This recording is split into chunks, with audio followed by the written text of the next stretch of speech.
Папа, мама, родные есть, а? А где они?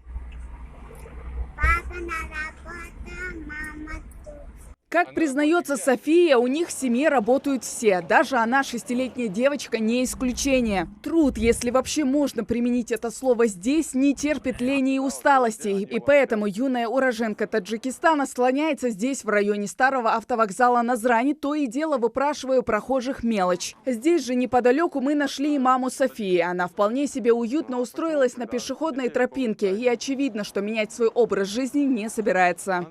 Вы практически лишаете нормального, здорового детства вот этого ребенка. Вы знаете? Нету ответа, да, на вопросы?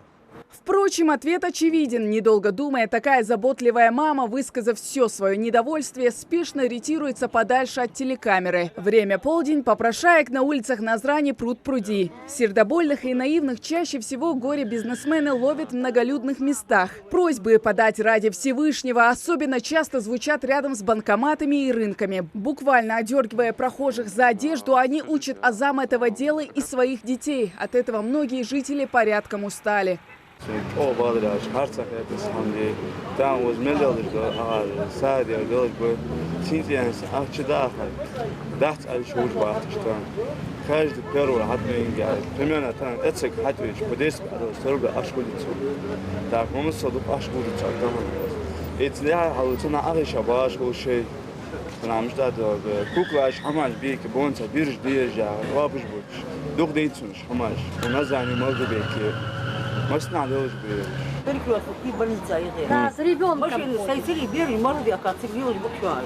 Сейчас мы соца светофор, да то сразу. Кура, а тебе не бахнешь. Хава Джаниева работает педагогом уже более 30 лет. По роду занятий ей приходилось сталкиваться с различными ситуациями. Но одно знает точно – ребенок нуждается в постоянной заботе, и особенно важно напоминать ему всю его значимость и ценность для родителей. Поэтому Хава категорически против вовлечения детей в попрошайничество. Дети должны быть, у них должно свое детство быть. Они должны полноценное образование получить. Они должны быть здоровыми, заниматься спортом. А они ходят там, просят эти деньги. Грудными детьми бывают женщины. Молодые женщины с грудными детьми. Вот они останавливаются, машина, подходят. Конечно же, мужчины подают тоже. Вот и все. С самого утра и до поздней ночи выходцы из Средней Азии или же цыганские кочевники вместе с детьми попрошайничают без устали. Какая нужда толкает их даже в жару и в дождь клянчить мелочь? Интересно и другое. Детям четко и доходчиво объяснили. Заработать рубль можно, если не жалостью, так талантом. Холодная, когда нас никто не найдет, нас никто не найдет. Как тебя зовут? Меня Валичан. Как? Валичан. Валичан? Да. Откуда сам? С Таджикистана. Юному вокалисту нет и 13. Лицо от камеры прячет сразу. На вопрос «почему?» отвечает коротко. Дядя ясно дал понять, нужно избегать телевизионщиков. Кто этот самый дядя, непонятно. Ответа на этот вопрос мы так и не услышали. Сомнения насчет возможного, скажем так, собирателя дани с попрошаек развеял результат опроса. Многие, хоть и не на камеру, но рассказали, как становились этому свидетелями.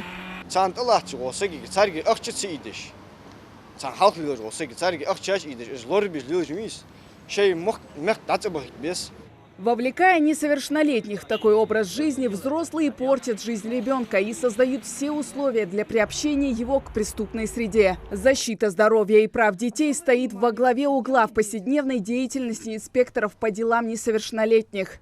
По итогам 6 месяцев текущего года зарегистрировано 29 преступлений, совершенных в отношении несовершеннолетних.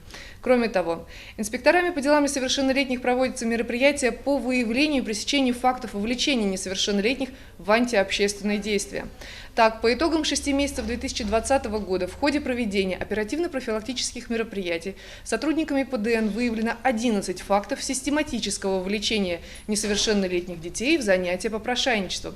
Из них 9 фактов было совершено непосредственно родителями, 2 факта – близкими родственниками. Возможно, выбранный ими простой путь – не что иное, как боязнь жизненных сложностей или просто всякое отсутствие желания жить полноценной жизнью. Ясно и то, что, вовлекая детей в попрошайничество и занимаясь этим сами, горе-родители избегают любую возможность честного заработка. Я сам вот работаю на складе, да.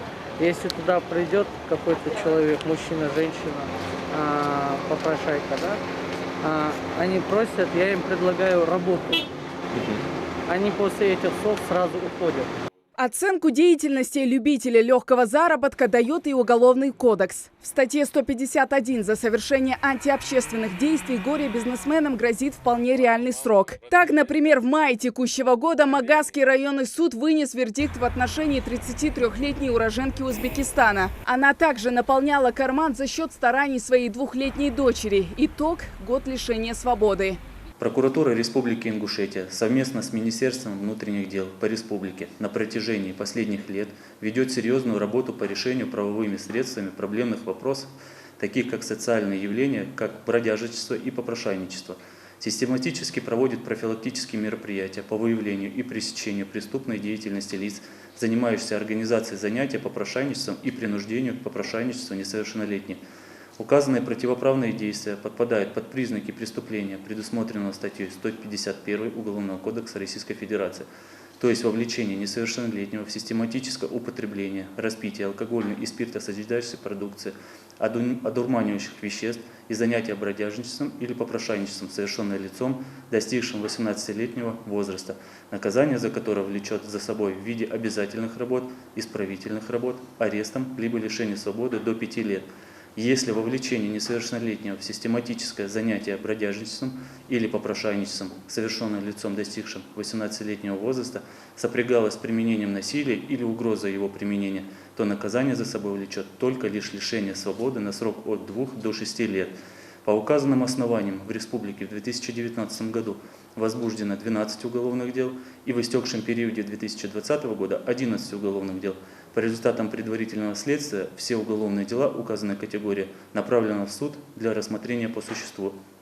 Большинство фигурантов указанных уголовных дел являлись иностранными гражданами стран Средней Азии, которые вовлекали своих несовершеннолетних детей в возрасте от 2 до 12 лет в систематическое занятие попрошайничеством в местах массового скопления людей. Здесь необходимо отметить, что в Уголовном кодексе отсутствует статья, прямо предусматривающая какое-либо наказание попрошайкам. Этим-то они и пользуются, впрочем, как и добродушием жителей, с табличками в руках приписывая себе всевозможные заболевания. Некоторые даже и с медицинским освидетельствованием взывают якобы к жалости прохожих. Изобретательность, как и циничность, не знает границ. В интернете 1000 видеороликов, свидетельствующих о чудесном исцелении инвалидов-колясочников. К примеру, этот мужчина на кадрах после своего трудового рабочего дня встал и пошел. 100 комментариев на YouTube набрал и лайфхак, как излечить цыганку от ДЦП. Объектив камеры запечатлил и кадры чудесной регенерации рук.